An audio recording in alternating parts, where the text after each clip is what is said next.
तथागत गौतम बुद्ध कहते थे कि बुराई को बुराई से खत्म नहीं किया जा सकता। घृणा को केवल प्रेम द्वारा ही समाप्त किया जा सकता है। यह एक अटूट सत्य है। सत्य के मार्ग पर चलते हुए मनुष्य केवल दो ही गलतियां कर सकता है। पहली, या तो पूरा रास्ता न तय करना, दूसरी या फिर शुरुआत ही न करना। दोस्तों, आज मैं आपको दो कहानियां सुनाने जा रहा हूं, जिसका मार्मिक अंश बहुत ही प्रेरणादायक है। एक बार महात्मा बुद्ध प्रवचन सभा में आकर मौन बैठ गए। शिष्य समुदाय उनके इस मौन के कारण चिंतित हुए कि कहीं वे अस्वस्थ तो नहीं हैं। आखिर एक शिष्य ने पूछ ही लिया कि हे महात्मा, आप आज इस तरह मौन क्यों हैं?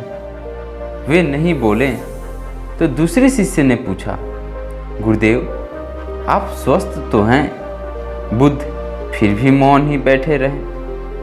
इतने में बाहर से एक व्यक्ति ने जोर से पूछा, आज आपने मुझे धर्म सभा में आने की अनुमति क्यों नहीं दी?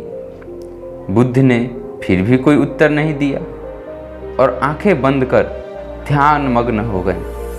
वो बाहर खड़ा व्यक्ति और जोर से बोला, मुझे धर्म सभा में क्यों नहीं आने दिया जा रहा है?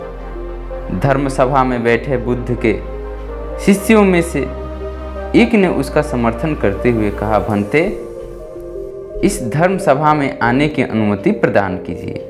महात्मा बुद्ध आंखें खोली और बोले, नहीं, उसे अनुमति नहीं दी जा सकती है, क्योंकि वह अछूत है। अछूत? मगर क्यों? सारे शिष्य सुनकर आश्चर्य में पड़ गए कि भंते यह छुआछूत कब से मानने लगे। महात्मा बुद्ध ने शिष्य समुदाय के मन के भावों को ताड़ते हुए कहा, हाँ, वह अछूत है। वह आज अपनी पत्नी से लड़कर आया है।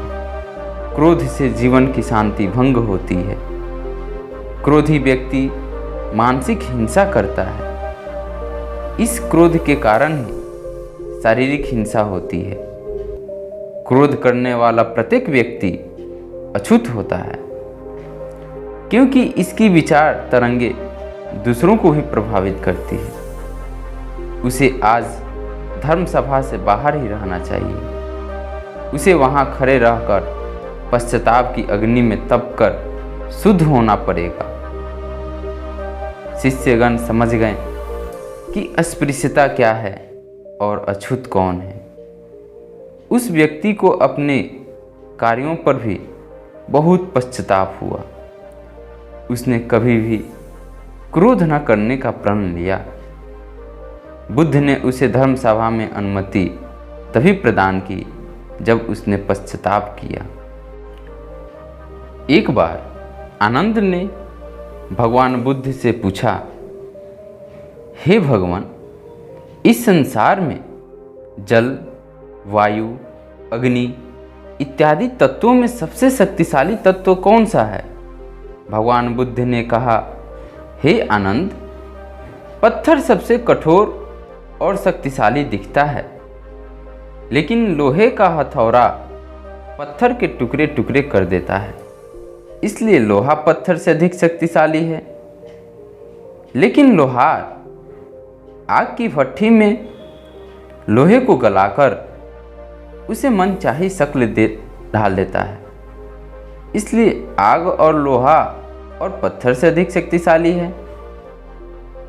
मगर आग कितना भी विकराल क्यों ना हो, जल उसे शांत ही कर देता है। इसलिए जल, पत्थर, लोहे और अग्नि से अधिक शक्तिशाली है। लेकिन जल से भरे बादलों की वायु कहीं से कहीं उड़ाकर ले आती है। इसलिए वायु जल से भी अधिक बलशाली है। लेकिन हे आनंद, इच्छा शक्ति वायु की दिशा को भी मोड़ सकती है।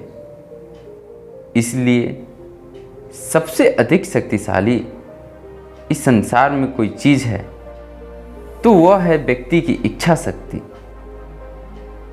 मनुष्य की इच्छा शक्ति से बलशाली इस संसार में कोई भी तत्व नहीं है। यदि किसी काम को अपनी इच्छा शक्ति से तय कर लिया जाए तो हमें सफलता जरूर मिलती है।